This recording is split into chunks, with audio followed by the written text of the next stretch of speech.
So yun, good evening mga tropa. So pauwi na kami ngayon. Medyo ginabi lang kami ngayon ng uwi. Gawa kasi ng naggala-gala pa kami sa SM Calamba. So nagpalipas na rin kami ng oras doon sa SM Calamba. Gawa kasi ng sobrang traffic kanina. Kaya pinalipas muna namin yung oras para makaiwas kami sa traffic. So yun, nandito na kami sa may Mamatid, Laguna. So medyo humupa-hupa na yung traffic dito sa may Mamatid. Kanina kasi pabalik sobrang traffic. So ngayon medyo hindi na ganun ka-traffic. Hindi ko lang alam mamaya sa may Pulo, Kabuyaw kung traffic pa rin, kasi doon kanina talaga yung sobrang haba na traffic. So tingnan natin mamaya pagdating natin doon sa may Pulo kung ganun pa rin yung traffic. Medyo traffic pa rin dito sa may papuntang Pulo, pero hindi na rin ganun kahaba katulad kanina. So yung kanina kasi na traffic, grabe talaga, no? Sobrang haba. May aksidente pa na nangyari. So sana okay lang yung nakamotor, kasi sumabit yata siya sa may kotse. So yun, dito kasi talaga nagka-traffic mga tropa. Yung papasok na yan may eskinita, kasi 2 lane lang yan, tapos ang liit pa ng kalsada, kung nakita nyo, ang liit na ng kalsada na yan, kaya nagka-traffic talaga dito. Nakalagpas na tayo ng Centro Mall, Kabuyaw. Mukhang wala naman ng traffic dito. Dito kanina yung grabe yung traffic, halos hindi ka na makadaan sa dami ng sasakyan tsaka sa haba ng traffic. So medyo marami pa rin sasakyan dito sa may Kabuyaw, Laguna. So siguro shortcut na ako rito. Ang labas ko ay Carmona, Cavite, kasi baka mamaya traffic pa rin dun sa SM Santa Rosa. Kaya dito na ako dadaan, shortcut na lang ako.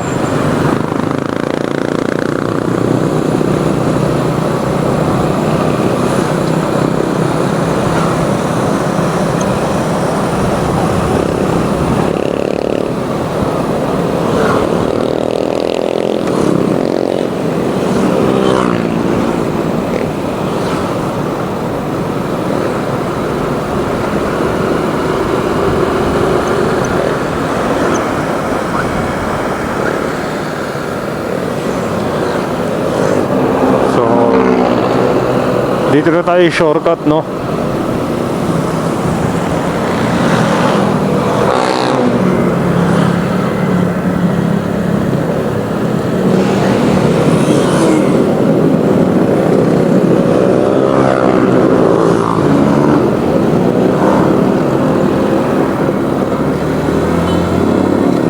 So dito na ako dadaan, shortcut na kami. Gawa na yung kalsada rito, Hindi na lubak-lubak, no? Nakaraan, lubak-lubak, oh. Ayan, ganda, no? Dati kasi mga tropa, yung kalsada na to is, talaga to, lubak. Rough road talaga to. So ngayon, inayos na pala to. Gumanda na yung daanan papasok dito. Ang problema lang dito, pagka nagkasabay yung dalawang sasakyan na medyo malaki-laki, mahihirapan ng lumusot. So kailangan talaga dito magbibigayan. Pag hindi nagbigayan dito, sigurado ipit lahat dito, traffic. So ayan, mga tropa, kung papansin nyo, huminto yung isa. So kailangan kasi rito magbibigayan. Pag di ka nagbigayan dito, hindi ka makakalusot. Ayan, katulad yan, huminto yung L3. Mahirap kasi dito pag di talaga sila nagbigayan. Wala, may ipit lahat dito sa liit ng kalsada. Halos lang kasi to, halos 1 lane lang to, yung kalsada rito, Kagandahan lang kasi dito, pag dito ka dumaan, wala talagang traffic, no? Tapos wala pang bayad.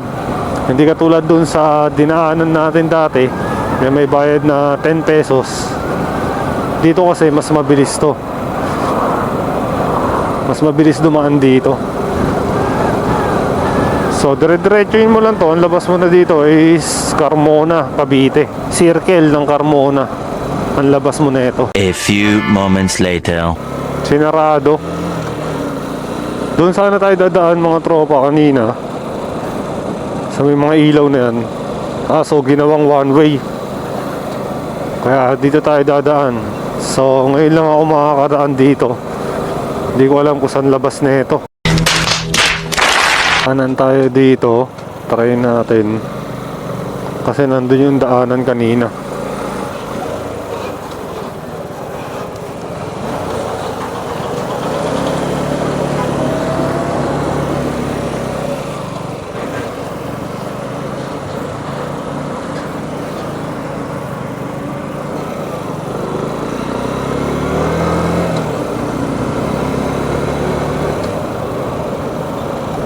So dito nga nakita ko yung signboard, Greenfield.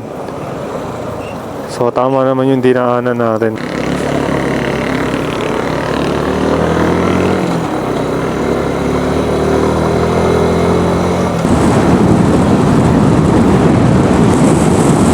Ganda talaga dumaan dito. Walang traffic. Wala kang masyadong kasabay na sasakyan. Dito pala yung Laguna Technopark. Tagal ko nang dumadaan dito, ngayon ko lang din nalaman na Technopark pala to. So nandito na tayo sa Timbao. Medyo malapit-lapit na rin tayo sa Carmona. So kakain muna kami doon sa may Carmona, at kanina pa kami nabiyahe. Naugurom na rin kami. A few moments later.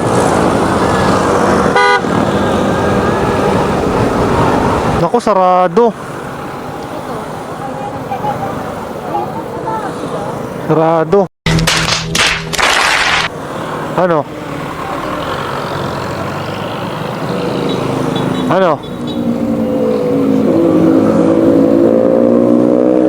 Kaya nga, sarado. Saan tayo kakain? Lang tayo. Sangyup? Oh my God! Wow! Oo, sa Batra. Nice. Hahanap lang kami ng kakainan namin. Gawa ng yung kinakainan kasi namin dito sa Carmona sarado. So titingin pa kami sa iba, baka mayroon pang bukas na kainan. So nandito na kami sa may Carmona Circle dito sa Petron. So diretso na kami ng GMA. Hahanap na kami ng kakainan doon. Yung sangyup sinasabi ko sa'yo. So nandito na kami mga tropa sa Alae. So dito na lang kami kakain. Hanggang dito na lang ang ating video, tropa. Let's go.